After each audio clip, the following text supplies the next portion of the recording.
Genesis 16. Hagar is the person mostly concerned in the story of this chapter, an obscure Egyptian woman whose name and story we never should have heard of if Providence had not brought her into the family of Abram. Probably she was one of those maidservants whom the king of Egypt, among other gifts, bestowed upon Abram, chapter 14:16. Concerning her, we have four things in this chapter. Her marriage to Abram, her master, verses 1 through 3. 2. Her misbehavior towards Sarai, her mistress, verse 4 through 6. 3. Her discourse with an angel that met her in her flight, verses 7 through 14. 4. Her delivery of a son, verses 15-16. Abram, Sarai, and Hagar, 1911 BC. 1. Now Sarai, Abram's wife, bare him no children, and she had a handmaid, an Egyptian, whose name was Hagar. 2. And Sarai said unto Abram, Behold now, the Lord hath restrained me from bearing. I pray thee, go in unto my maid. It may be that I may obtain children by her. And Abram hearkened to the voice of Sarai. 3. And Sarai, Abram's wife, took Hagar her maid the Egyptian, after Abram had dwelt 10 years in the land of Canaan, and gave her to her husband Abram to be his wife. We have here the marriage of Abram to Hagar, who was his secondary wife. Herein, though some excuse may be made for him, he cannot be justified. For from the beginning it was not so, and when it was so, it seems to have proceeded from an irregular desire to build up families for the speedier peopling of the world and the church. Certainly it must not be so now.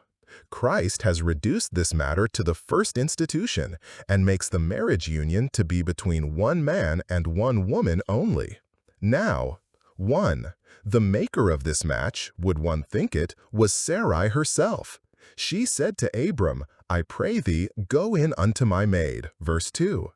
Note, 1. It is the policy of Satan to tempt us by our nearest and dearest relations, or those friends that we have an opinion of and an affection for. The temptation is most dangerous when it is sent by a hand that is least suspected. It is our wisdom, therefore, to consider not so much who speaks as what is spoken. 2. God's commands consult our comfort and honor much better than our own contrivances do. It would have been much more for Sarai's interest if Abram had kept to the rule of God's law instead of being guided by her foolish projects. But we often do ill for ourselves. The inducement to it was Sarai's barrenness. Sarai bare Abram no children. She was very fair, chapter 12:14, was a very agreeable, dutiful wife, and a sharer with him in his large possessions, and yet written childless. Note, 1. God dispenses his gifts variously, loading us with benefits, but not overloading us. Some cross or other is appointed to be an alloy to great enjoyments. 2. The mercy of children is often given to the poor and denied to the rich, given to the wicked and denied to good people, though the rich have most to leave them, and good people would take most care of their education. God does herein as it has pleased him. Note, she owned God's providence in this affliction. The Lord hath restrained me from bearing. Note, 1. As where children are, it is God that gives them, chapter 33:5. So where they are wanted, it is he that withholds them, chapter 30:2. This evil is of the Lord. 2. It becomes us to acknowledge this, that we may bear it and improve it as an affliction of his ordering for wise and holy ends. 3. She used this as an argument with Abram to marry his maid, and he was prevailed upon by this argument to do it. Note, when our hearts are too much set upon any creature comfort, we are easily put upon the use of indirect methods for the obtaining of it. Inordinate desires commonly produce irregular endeavors. If our wishes be not kept in a submission to God's providence, our pursuits will scarcely be kept under the restraints of his precepts. 2. It is for want of a firm dependence upon God's promise and a patient waiting for God's time that we go out of the way of our duty to catch at expected mercy. He that believes does not make haste. 3. Abram's compliance with Sarai's proposal, we have reason to think, was from an earnest desire of the promised seed, on whom the covenant should be entailed. God had told him that his heir should be a son of his body, but had not yet told him that it should be a son by Sarai. Therefore, he thought, why not by Hagar, since Sarai herself proposed it?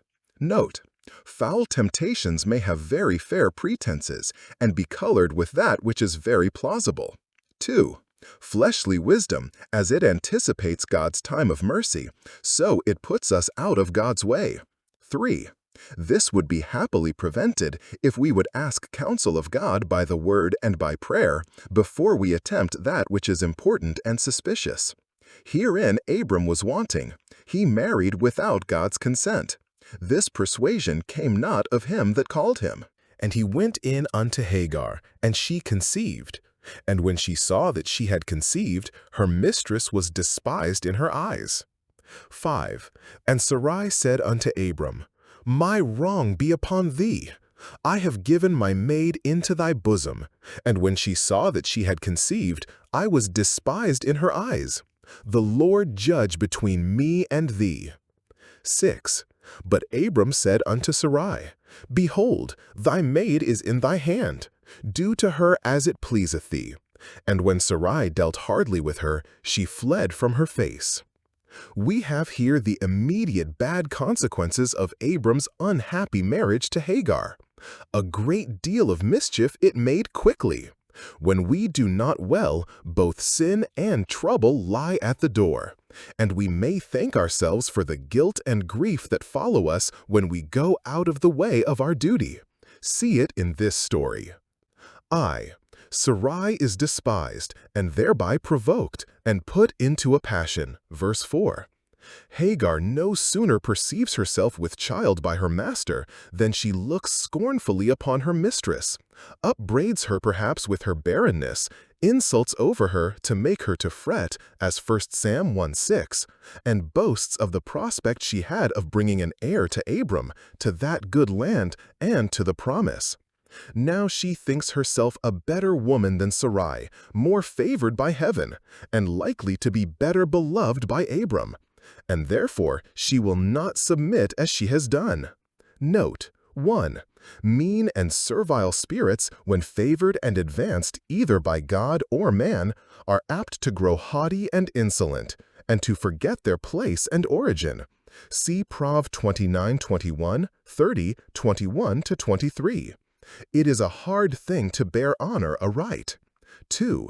We justly suffer by those whom we have sinfully indulged, and it is a righteous thing with God to make those instruments of our trouble whom we have made instruments of our sin, and to ensnare us in our own evil counsels.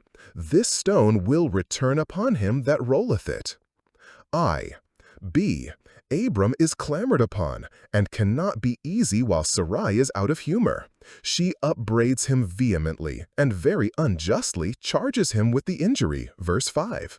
My wrong be upon thee, with a most unreasonable jealousy, suspecting that he countenanced Hagar's insolence. And, as one not willing to hear what Abram had to say for the rectifying of the mistake and the clearing of himself, she rashly appeals to God in the case. The Lord judge between me and thee, as if Sarai had refused to right her. Thus does Sarai, in her passion, speak as one of the foolish women speaketh. Note: 1. It is an absurdity which passionate people are often guilty of, to quarrel with others for that of which they themselves must bear the blame. Sarai could not but own that she had given her maid to Abram, and yet she cries out, My wrong be upon thee, when she should have said, What a fool was I to do so! That is never said wisely which pride and anger have the indicting of. When passion is upon the throne, reason is out of doors, and is neither heard nor spoken. 2. Those are not always in the right who are most loud and forward in appealing to God. Rash and bold imprecations are commonly evidences of guilt and a bad cause. 3. Hagar is afflicted and driven from the house, verse 6. Observe, 1. Abram's meekness resigns the matter of the maidservant to Sarai, whose proper province it was to rule that part of the family. Thy maid is in thy hand. Though she was his wife, he would not countenance nor protect her in anything that was disrespectful to Sarai, for whom he still retained the same affection that ever he had. Note, those who would keep up peace and love must return soft answers to hard accusations. Husbands and wives particularly should agree, and endeavor not to be both angry together. Yielding pacifies great offenses. See Proverbs 15:1. 2. Sarai's passion will be revenged upon Hagar. She dealt hardly with her, not only confining her to her usual place and work as a servant, but probably making her to serve with rigor. Note, God takes notice of and is displeased with the hardships which harsh masters unreasonably put upon their servants.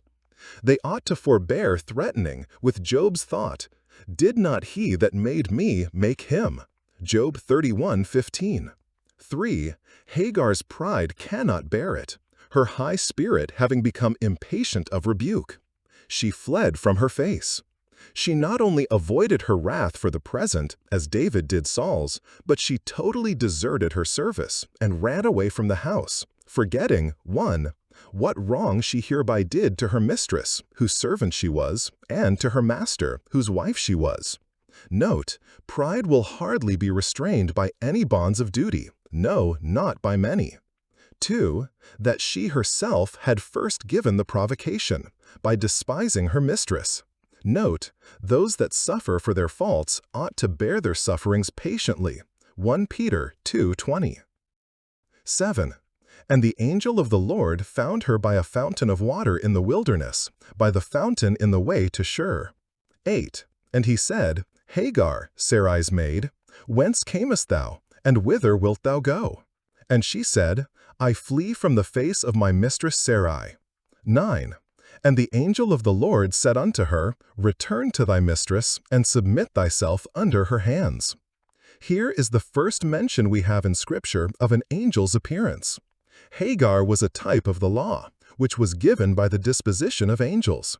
But the world to come is not put in subjection to them. Hebrews 2:5. Observe, 1. How the angel arrested her in her flight. Verse 7. It should seem she was making towards her own country, for she was in the way to Shur, which lay towards Egypt. It were well if our afflictions would make us think of our home, the better country. But Hagar was now out of her place and out of the way of her duty, and going further astray when the angel found her. Note, 1.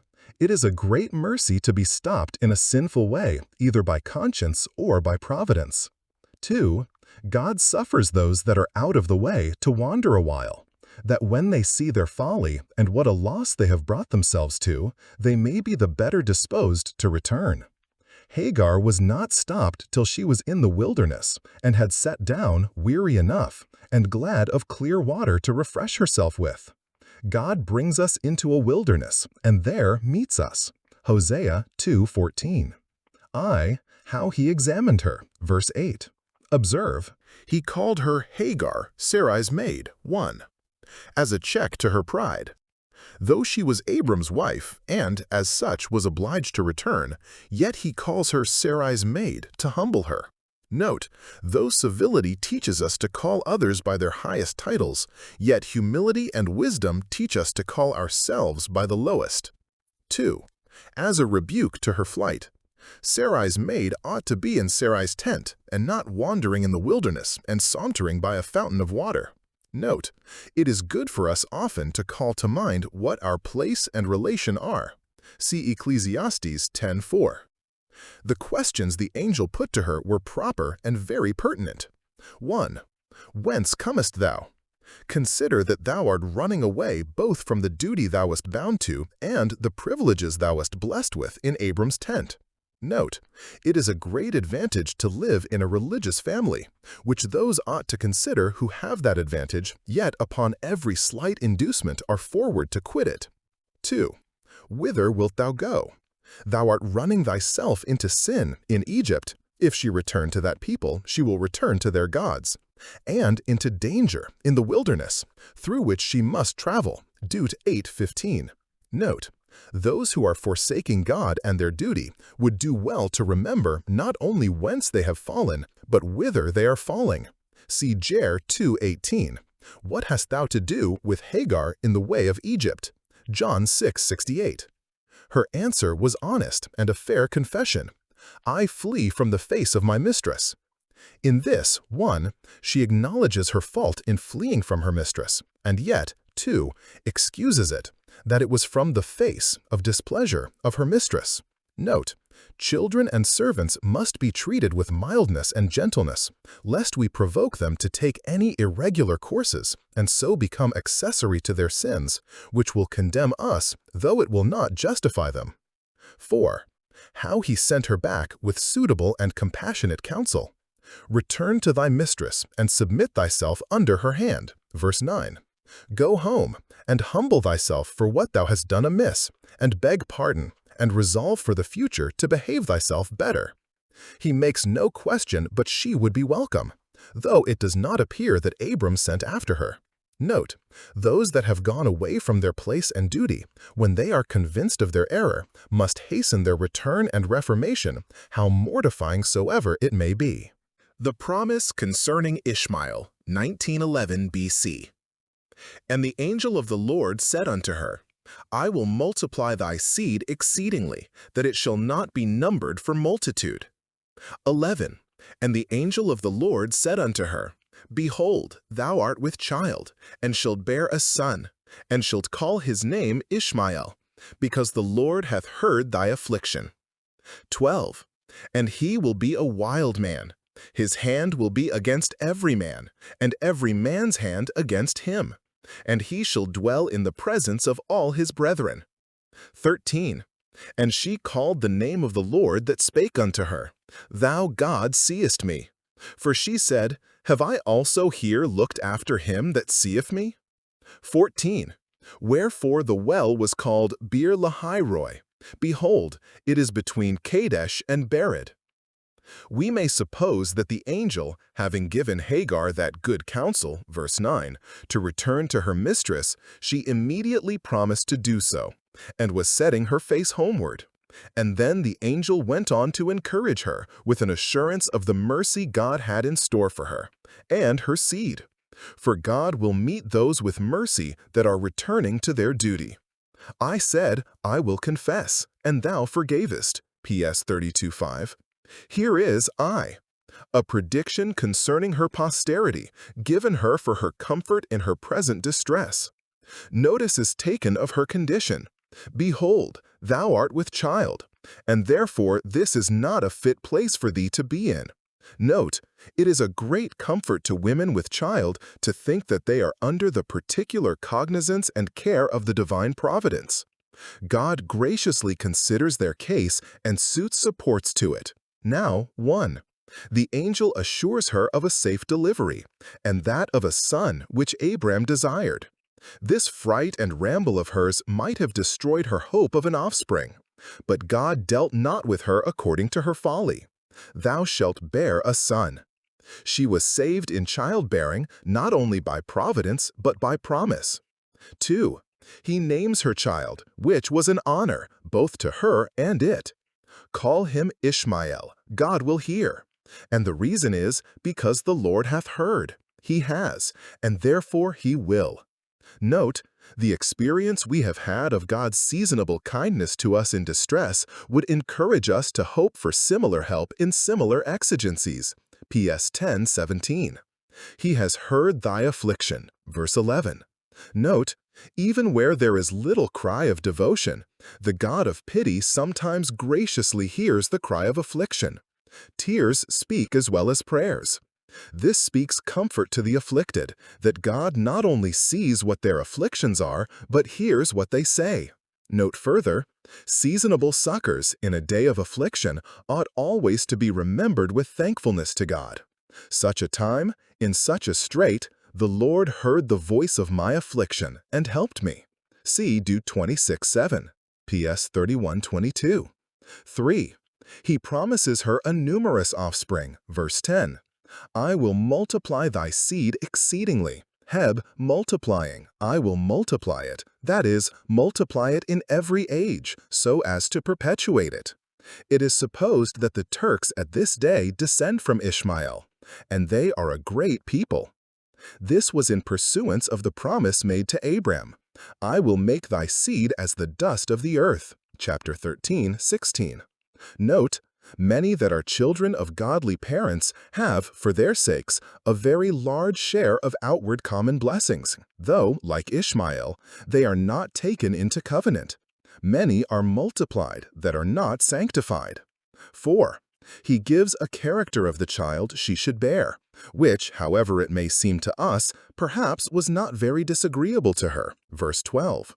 He will be a wild man, a wild ass of a man, so the word is, rude and bold and fearing no man, untamed, untractable, living at large, and impatient of service and restraint.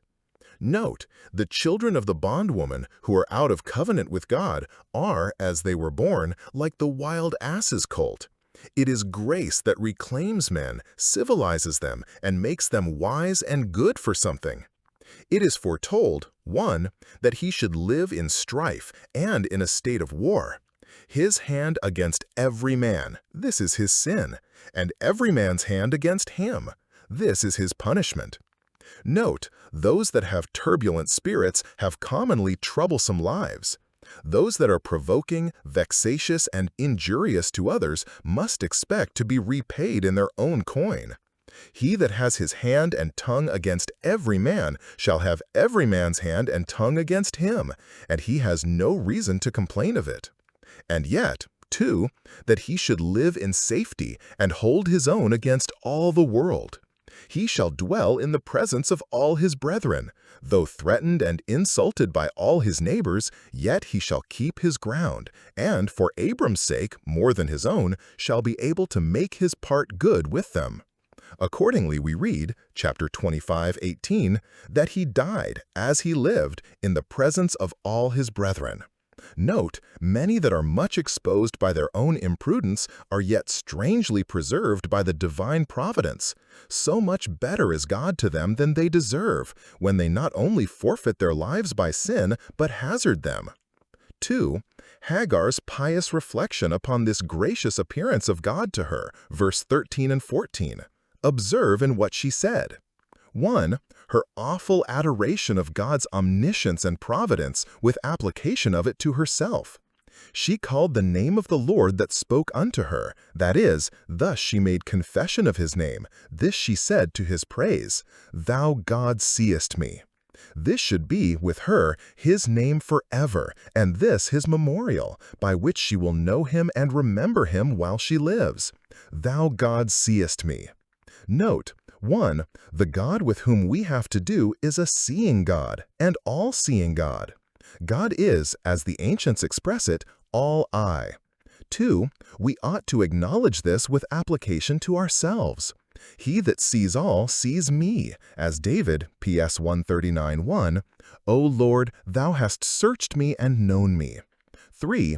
A believing regard to God as a God that sees us will be of great use to us in our returns to him. It is a proper word for a penitent. 1. Thou seest my sin and folly. I have sinned before thee, says the prodigal. In thy sight, says David. 2. Thou seest my sorrow and affliction. This Hagar especially refers to. When we have brought ourselves into distress by our own folly, yet God has not forsaken us. 3. Thou seest the sincerity and seriousness of my return and repentance. Thou seest my secret mournings for sin and secret motions towards thee. 4. Thou seest me, if in any instance I depart from thee. PS 44:20 and 21. This thought should always restrain us from sin and excite us to duty. Thou God seest me. 2. her humble admiration of God's favor to her. Have I here also looked after him that seeth me? Have I here seen the back parts of him that seeth me? So it might be read, for the word is much the same with that. Exodus 33:23. She saw not face to face, but as through a glass darkly. 1 Corinthians 13:12. Probably she knew not who it was that talked with her, till he was departing, as Judge 6:21-22. And then she looked after him, with a reflection like that of the two disciples.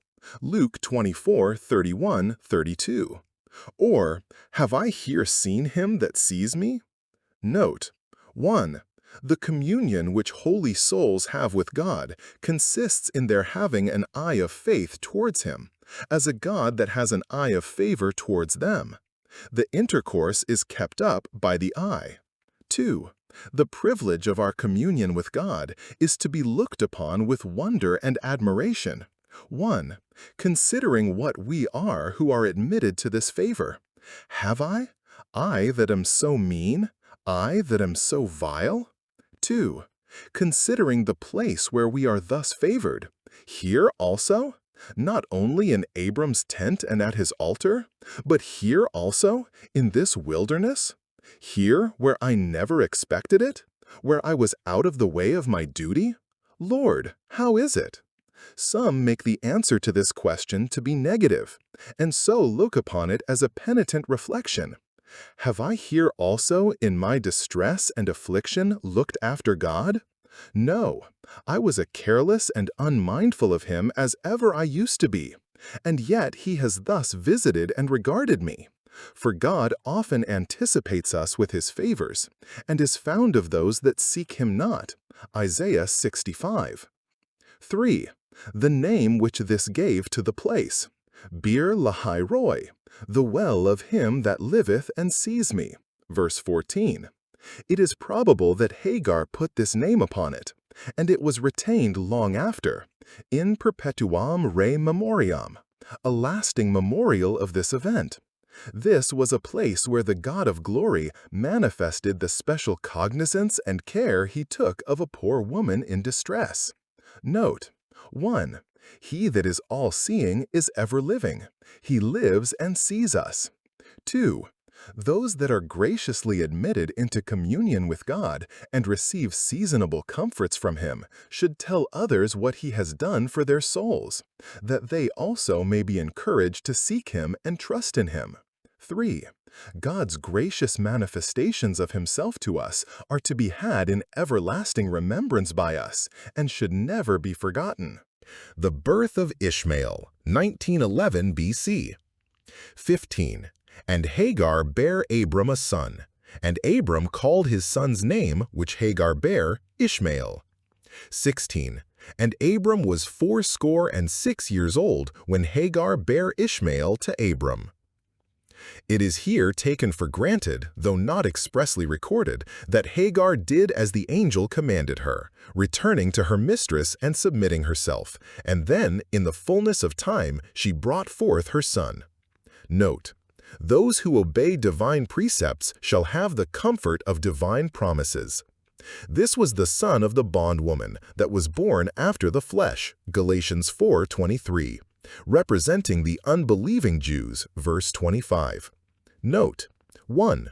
Many who can call Abraham father are yet born after the flesh, Matt 3:9. 2. The carnal seed in the church are sooner brought forth than the spiritual. It is an easier thing to persuade men to assume the form of godliness than to submit to the power of godliness.